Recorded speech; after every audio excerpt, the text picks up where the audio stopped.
Tickety-Boo News.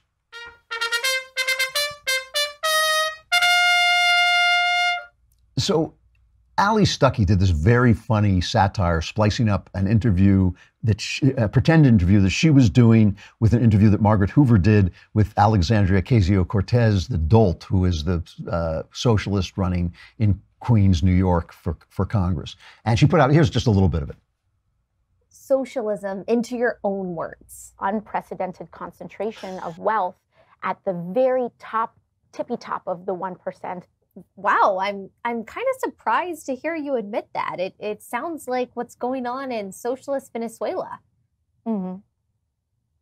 What do you think about what's going on in Venezuela? Just an increasing crisis of humanitarian condition. And to me, it would just be completely unacceptable if that happened on our shores. Well, couldn't that happen here if we adopted socialism? It's hard to say what direction that takes. I am not the expert on geopolitics.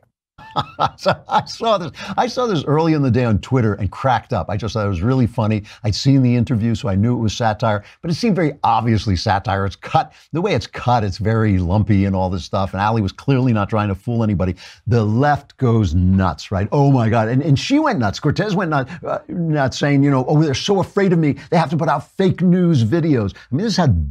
But, you know, I'm not going to say they're dumb because they do this all the time. This is an old leftist trick, is take conservative jokes and take them seriously. So if I make a race joke or if I make a sex joke, it's, oh, Klavan thinks, you know, I've made these jokes about women not having the capacity for reason. Oh, Klavan thinks women don't have the capacity for reason. You know, they do that all the time. They take your satire, they take your jokes, and they take it seriously. The thing is, you don't have to satirize this woman because she is a walking satire. See, this is the other part of the joke. She's the one who said that there's low unemployment because everyone has 2 jobs, right? Which, if you just think about it, just give your mind a minute to go through that mathematically, right? If there's low unemployment, if everybody has 1 job, there's low unemployment. If they have 2 jobs, the unemployment is exactly the same, right? It has nothing to do with it. So the woman's a dolt. She is a dolt. So it doesn't really, you don't really have to satirize her. What I loved is after she said this, Elizabeth Warren came out and she thought she didn't like losing her socialist thunder. So she comes out and she doubles down on what she said. Here's Elizabeth Warren on low unemployment and the Trump prosperity. It's cut 8. There was a time when Wall Street numbers reflected that the economy overall was doing well, but not so much when not many people own shares of stock, and when corporations are doing well, they no longer share with their employees. There was a time when saying, hey, the unemployment rate has gone down.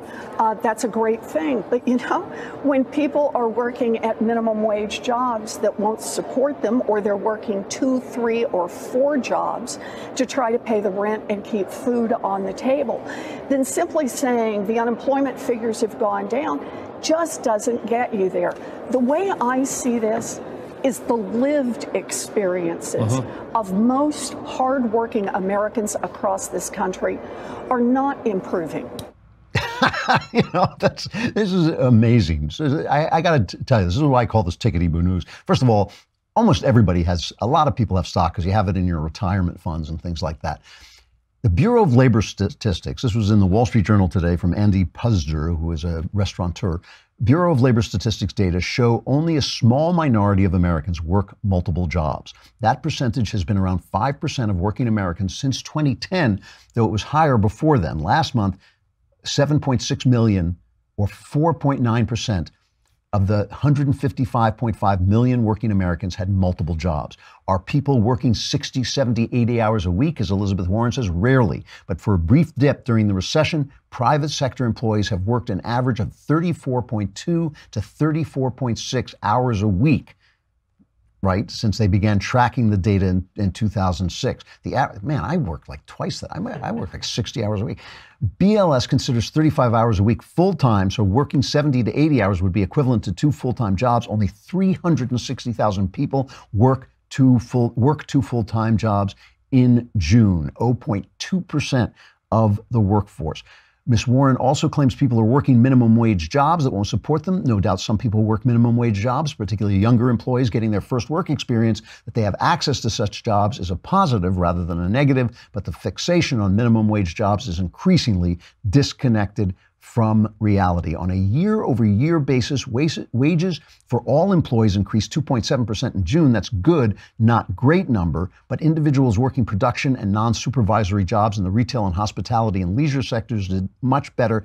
In June, wages increased 3.8% year over year for retail sector employees. And the thing is, as the job market gets tighter and tighter, as you know, there's less and less unemployment, wages will go up. They're always a lagging indicator. They always come last. So the news, the economic news is great. These women do not know what they're talking about. It's because women have no capacity for reason.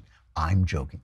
But I will continue to be joking here tomorrow, where I will be, and I hope you will be. I'm Andrew Klavan. This is The Andrew Klavan Show.